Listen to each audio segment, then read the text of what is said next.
एक बालक स्वर्ग जाता है। वहाँ राजा के पूर्वजों की सूचना लाता है। एक बार की बात है, एक राजा अपने दरबार में बैठकर कुछ विचार कर रहा था। तभी अचानक उन्हें ख्याल आया कि उनकी दाढ़ी और बाल काफ़ी बढ़ गए हैं। इस ख्याल के आते ही उन्होंने अपने एक दरबारी को बुलाकर नाई को फौरन हाजिर होने का संदेश भिजवाया।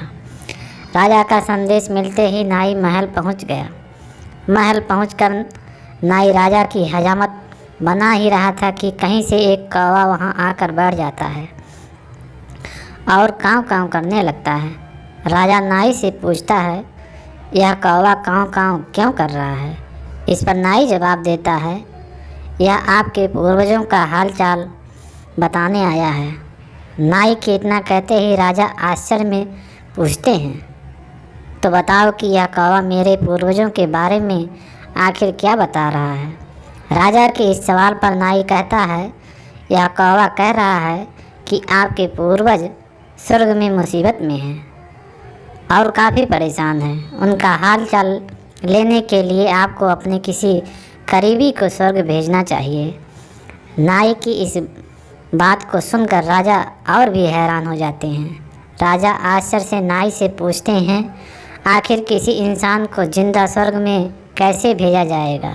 राजा के इस सवाल पर नाई जवाब देता है, महाराज, मेरी नज़र में एक पंडित है जो इस काम को अंजाम दे सकता है। बस आप इस काम के लिए अपने किसी करीबी को स्वर्ग जाने के लिए राज़ी कर लीजिए। नाई के इस आश्वासन पर राजा तैयार हो जाते हैं और दरबार में अपने सभी करीबी दरबारियों को बुलाते हैं। राजा के आदेश पर सभी करीबी दरबारी राजा के सामने हाजिर हो जाता है।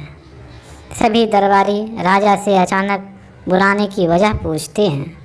इस पर राजा उन्हें नाई के साथ हुई सारी बात सुनाते हैं। राजा की बात सुनकर सभी दरबारी एक बुद्धिमान बालक को बुलाने के लिए कहते हैं। दरबारी कहते हैं कि स्वर्ग जाकर पूर्वजों का हाल चाल लेने के लिए उस बालक से उचित व्यक्ति और कोई नहीं हो सकता, क्योंकि बालक हम सब में सबसे ज़्यादा बुद्धिमान है और चतुर भी है। इसीलिए स्वर्ग में आपके पूर्वजों का हाल चाल लेकर वह उनकी परेशानी का हल आसानी से निकाल सकता है। राजा दरबारियों की इस सलाह को मानते हुए बालक को स्वर्ग भेजने की तैयारी कर लेते हैं। इस बात का पता चलते ही बालक राजा से पंडित को बुलाकर स्वर्ग भेजने की विधि के बारे में पूछते हैं। बालक की इस बात पर राजमहल में पंडित को बुलवाया जाता है। पंडित के आते ही उनसे स्वर्ग जाने की विधि के बारे में पूछा जाता है। पंडित बताते हैं, आपको यहीं पास में मौजूद एक घास के ढेर में भेजा जाएगा। बाद में उस ढेर में आग लगा दी जाएगी। फिर कुछ मंत्रों की शक्ति से आपको स्वर्ग भेजा जाएगा। स्वर्ग जाने की पूरी प्रक्रिया जानने के बाद बालक राजा से करीब 7 दिन का समय मांगता है और पंडित को 7 दिन बाद बुलाने की बात रखते हैं।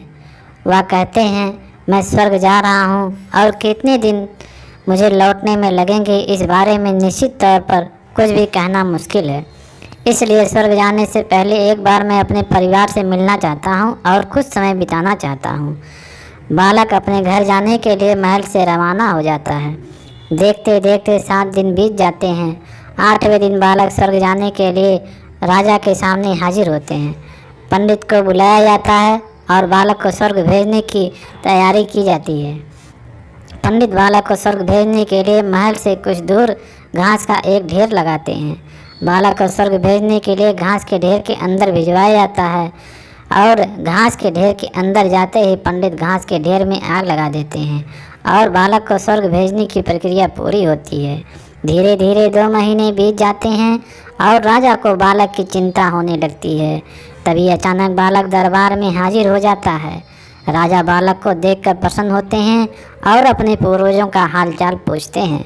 तब बालक बताता है, आपके पूर्वज काफ़ी खुश हैं और मज़े में हैं। उन्हें बस एक ही तकलीफ़ है कि उनकी दाढ़ी और बाल काफ़ी बढ़ गए हैं, जिन्हें काटने वाला स्वर्ग में कोई नाई नहीं है, इसीलिए वहाँ उन्हें एक नाई की ज़रूरत है।